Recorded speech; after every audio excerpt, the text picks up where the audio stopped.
Hotel কিংবা রেস্টুরেন্টের মতো পারফেক্ট বিফ জালি কাবাব যদি খেতে চান তাহলে আজকের এই রেসিপিটা একবার ফলো করে দেখতে পারেন। 100% অথেন্টিক ওয়েতে দেখানোর চেষ্টা করব। আসসালামু আলাইকুম প্রিয় দর্শক, আশা করছি সবাই অনেক ভালো আছেন। বিফ জালি কাবাব তৈরি করার জন্য এখানে আমি নিয়ে নিচ্ছি 300 গ্রাম বিফ কিমা। আর এই কিমাটা আমি ঘরেই তৈরি করে নিয়েছি। মাংস ছোট ছোট টুকরো করে তারপর মিট গ্রাইন্ডারে দিয়ে গ্রাইন্ড করে নিলেই তৈরি হয়ে যাবে এরকম কিমা। চাইলে আপনারা বাইরে থেকেও কিনে আনতে পারেন। সুপার শপগুলোতে এরকম মিট কিমা কিনতে পাওয়া যায়। যাই হোক, এখন আমি কিমার মধ্যে কিছু মশলা দিয়ে দিব। প্রথমেই দিয়ে দিয়েছি 1 চা চামচ লবণ, তারপর দিয়েছি হলুদ, মরিচ, ধনিয়া, জিরা প্রতিটি হাফ চা চামচ করে, তারপর দিয়েছি হাফ চা চামচ গোলমরিচ গুঁড়ো, 4-5টা কাবাব চিনি একটু ক্রাশ করে দিয়ে দিয়েছি, হাফ চা চামচ গরম মশলা গুঁড়ো দিয়ে দিয়েছি, সাথে দিয়ে দিচ্ছি 1 কাপ পেঁয়াজ কুচি, আর দিয়ে দিচ্ছি 1/4 কাপ পেঁয়াজ বেরেস্তা। এই পেঁয়াজ বেরেস্তাটা অবশ্যই দেওয়ার চেষ্টা করবেন, তাহলে কিন্তু জালি কাবাবের টেস্ট অনেক ভালো আসবে। ধনেপাতা ও পুদিনা পাতা কুচি দিয়ে দিয়েছি একটু বেশি করেই, আর কাঁচামরিচ কুচি দিয়ে দিচ্ছি স্বাদ মতো। আপনারা আপনাদের স্বাদ মতো দিয়ে নেবেন। সয়া সস দিয়ে দিয়েছি 1 টেবিল চামচ, লেমন জুস দিয়ে দিয়েছি 1 চা চামচ, হাফ কাপ পরিমাণ ব্রেড ক্রাম্বস দিয়ে দিচ্ছি, আর সাথে দিয়ে দিচ্ছি একটা ডিম। আপনাদের হাতের কাছে যদি ব্রেড ক্রাম্বস না থাকে তাহলে 2 পিস পাউরুটি আপনারা একটু পানিতে ভিজিয়ে পানিটা নিংড়ে সেই 2 পিস পাউরুটি ব্যবহার করতে পারেন। হাফ চা চামচ করে আদা এবং রসুন বাটা দিয়ে দিচ্ছি। এবার সবগুলো উপকরণ ভালো মতো মিশিয়ে নিব। কচলে কচলে ভালো মতো সবগুলো উপকরণ মেশাতে হবে, যাতে করে কিমার মধ্যে সব মশলাগুলো ভালো মতো মিশে যায়। একটু খেয়াল করলেই দেখবেন বাবুর্চিরা কিন্তু জালি কাবাবের এই মিশ্রণটা অনেকটা সময় নিয়ে ভালো মতো কচলে কচলে মিশিয়ে নেয়। এতে করে মশলাটা কিমার সাথে ভালো মতো মিশে যায় আর কাবাবের টেস্টটাও অনেক ভালো আসে। আমি প্রায় 5 মিনিট সময় নিয়ে কিমাটাকে ভালো মতো সবগুলো উপকরণের সাথে মিশিয়ে নিয়েছি। এবার কাবাবের বাইন্ডিংসের জন্য এখানে দিয়ে দিয়েছি আমি হাফ কাপ ময়দা। ময়দাটা দিয়ে আবার ভালো মতো একটু মিশিয়ে নিব। ময়দাটা মেশানোর সময় খেয়াল রাখতে হবে ময়দার যেন কোনো দলা না থাকে।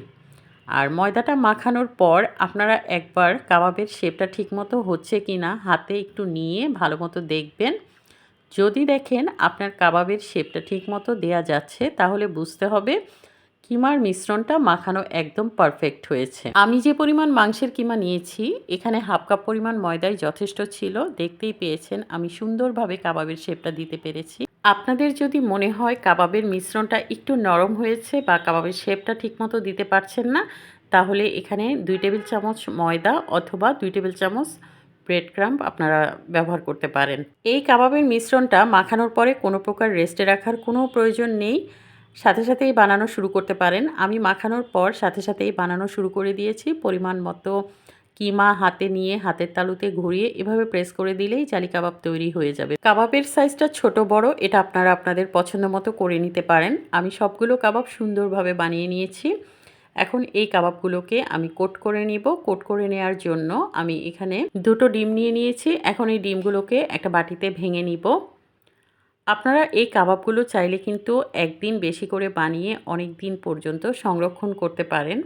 তো কিভাবে সংরক্ষণ করবেন সেটাও আজকে আমি দেখিয়ে দিব।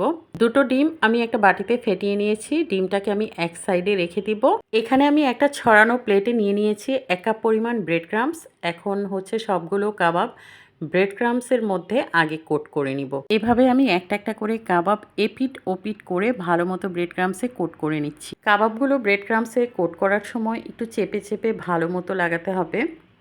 আমি সবগুলো কাবাবেই এভাবে সুন্দর করে ব্রেড ক্রাম্বসে কোট করে নিয়েছি।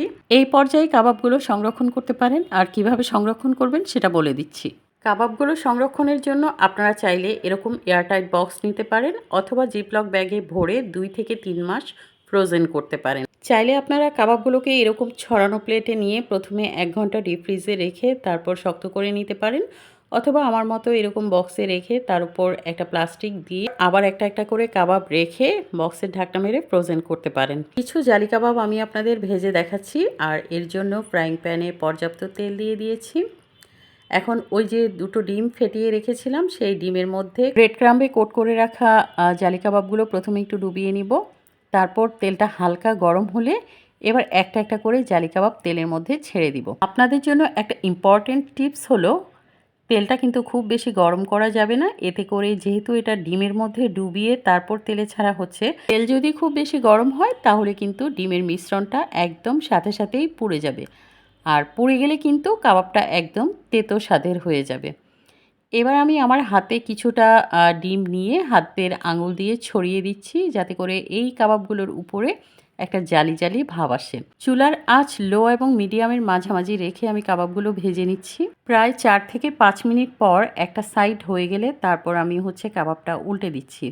আপনারা যদি চুলার আঁচ বেশি রাখেন তাহলে কাবাবটা উপর থেকে লাল হয়ে যাবে কিন্তু ভেতরে কাঁচা থেকে যাবে। আর এতে করে সম্পূর্ণ কাবাবের টেস্টটাই নষ্ট হয়ে যাবে। তাই অবশ্যই চুলার আঁচ লো এবং মিডিয়ামের মাঝামাঝি রেখে একটু সময় নিয়ে কাবাবগুলো ভাজার চেষ্টা করবেন। আমার এই জালি কাবাবগুলো ভাজতে প্রায় 8 থেকে 10 মিনিট সময় লেগেছে। সবগুলো কাবাব হয়ে গেছে। আমি এখন তেল ঝরিয়ে একটা একটা করে কাবাব তুলে নিচ্ছি। দেখতেই পাচ্ছেন প্রত্যেকটা কাবাবের মধ্যে কত সুন্দর জালি হয়েছে। ফ্রোজেন কাবাবটা ভাজার জন্য আধ ঘন্টা আগে ফ্রিজ থেকে নামিয়ে তারপর ডিমের মিশ্রণে ডুবে এভাবে ভেজে নিলেই হয়ে যাবে। সেম রেসিপি ফলো করে আপনারা কিন্তু চিকেন দিয়েও জালি কাবাব তৈরি করতে পারেন। মাশাআল্লাহ, আমার আজকের এই কাবাবগুলো দেখতে যেমন সুন্দর হয়েছে আর খেতেও অনেক ইয়াম্মি হয়েছে। একদম হুবহু হোটেল স্টাইলের কাবাব হয়েছে। আপনারা একবার তৈরি করে দেখতে পারেন।